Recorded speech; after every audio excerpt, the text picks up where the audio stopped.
Hello প্রিয় বন্ধুরা, শক্তিমন্ত চ্যানেলের পক্ষ থেকে আমি শ্রী সুকান্ত চৌধুরী তোমাদের প্রত্যেককে স্বাগত জানাই।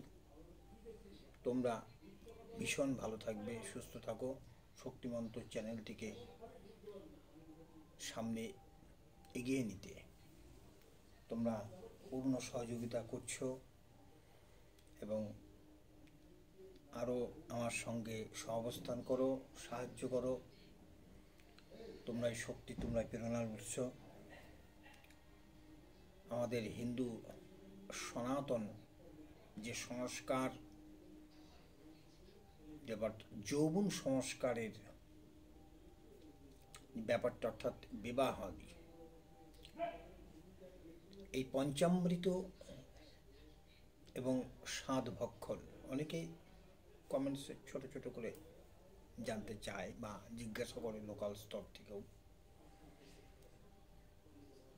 দুটো কাল, একটা হচ্ছে মুখ্য কাল, অর্থাৎ বিশেষ প্রাধান্য শাস্ত্র নির্দেশিত প্রশস্ত সময়, আর একটা হচ্ছে গৌণ কাল, সেটাও শাস্ত্রের উল্লেখিত এবং অনুমোদিত, নির্দেশিত।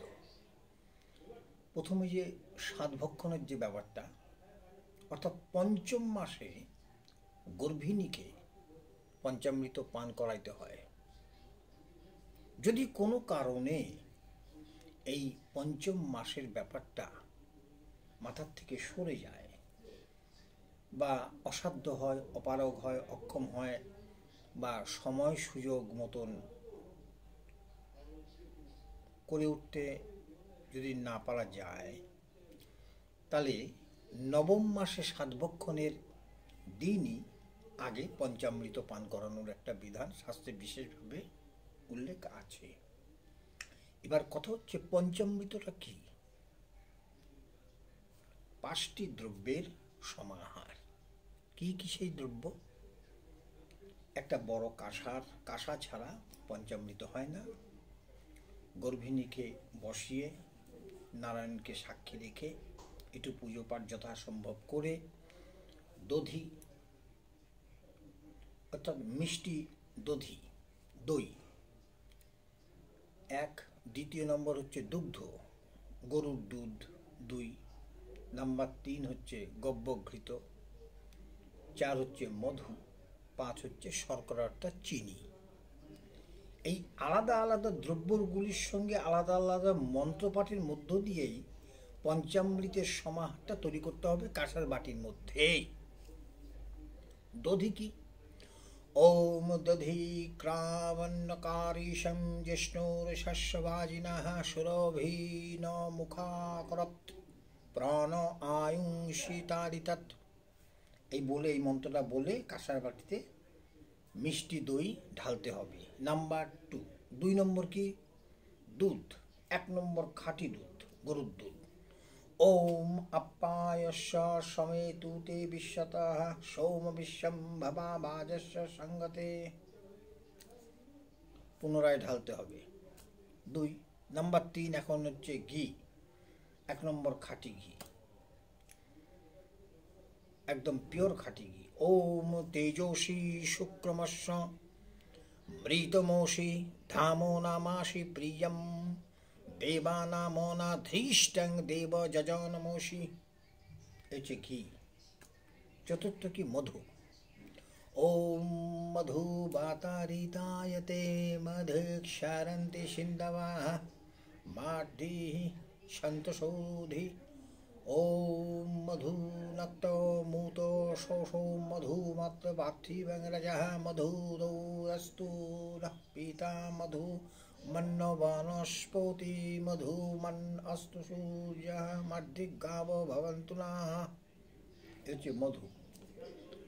তাহলে 4টি দ্রব্য যথারীতি মন্ত্রপাঠের মধ্য দিয়ে, সবই যজুর্বেদ, এক্ষেত্রে সামবেদ না, যজুর্বেদই হচ্ছে উৎকৃষ্ট মন্ত্র পাঠ, শাস্ত্রে নির্দেশ আছে। তারপর হচ্ছে শর্করার্থ চিনি। ওম সহস্রশীর্ষা পুরুষাঃ সহস্রাক্ষ সহস্রভাৎ সভূমিং বিশ্বত বিত্বাত্তিষ্ঠদ্দশাঙ্গুলম।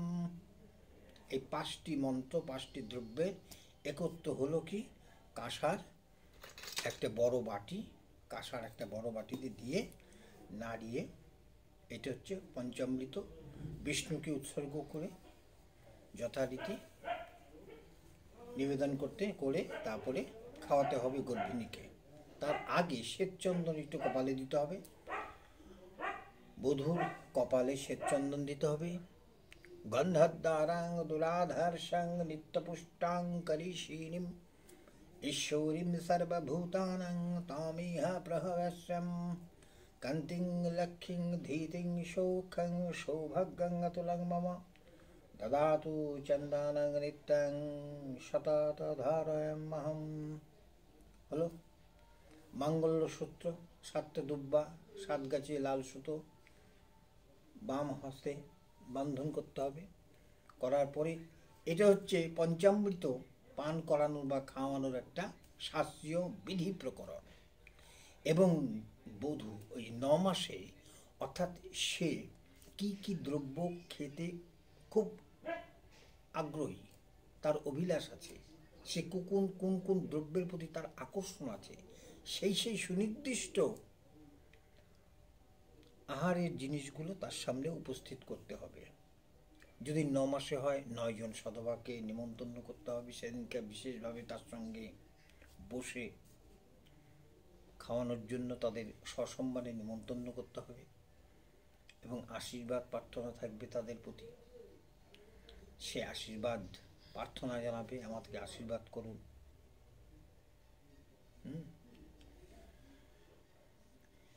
ভালো থাকবেন, সুস্থ থাকুন।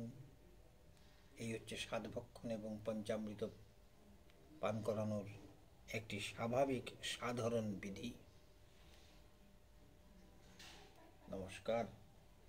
ভিডিওটি যদি সবার পছন্দ হয়, ভালো লাগে, শেয়ার করবেন, অধিক লোকের কাছে শেয়ার করবেন, কমেন্টস করবেন, লাইক করবেন, সাবস্ক্রাইব করবেন। নমস্কার।